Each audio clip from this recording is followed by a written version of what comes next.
I got this new shampoo and it smells so good. It does? Yeah. Oh my god, it does. Yes. Oh, I'm Oh my sorry. God. Okay.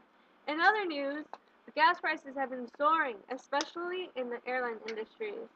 To find out why, we will go to Ariana and her report. Thank you, Kimmy. Airline prices have been soaring up recently, haven't they? Yes. To think about it, over the course of a year, the prices for airline tickets have increased roughly by 10%. In other words, last year the prices were on average $333, while this year now it's roughly around $366. Think that's bad? In 2010, the prices for tickets changed 3 times over the course of a year. This year alone, in January and February, the prices changed 4 times. What's making them change so often that they didn't before? Well, the fact is now we are running out of oil. Compare prices from the 1980s to modern day gas has nearly become 3 times as much. The simple reason is supply and demand. As the total amount of oil decreases, the supply goes down, meaning that they will need to charge more for less, while the demand is generally staying up the same. Is there anything else that could be affecting this? The answer is yes. Foreign affairs play a great role in this as well. The price of a barrel in New York prior to the Libyan uprising was $86. Post-Libya was $98. Why is Libya so important?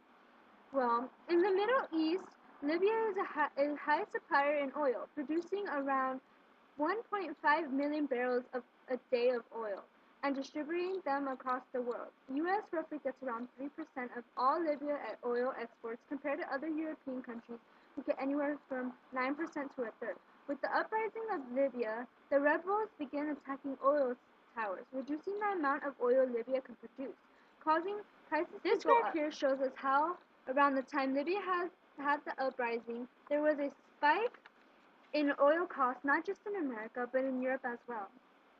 Now, what does that mean for the consumer?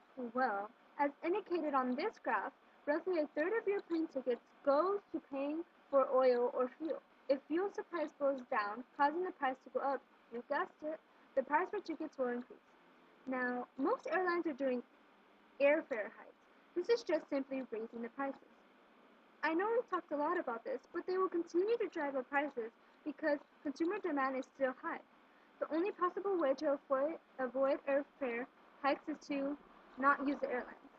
That would cause them to lower back prices because they still have to make money.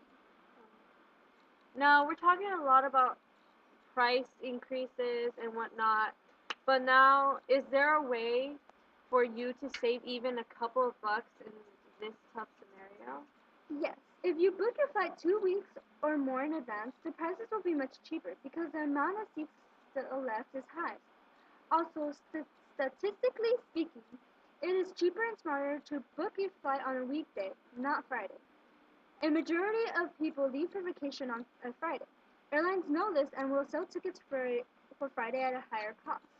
Airline tickets also know that businessmen usually return from the business trip on Sundays, so they will have return flights more expensive than other days.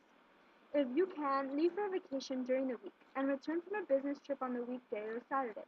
This is sure to keep both you and your wallet happy this season. Thank you for listening. This is Adi and Kimmy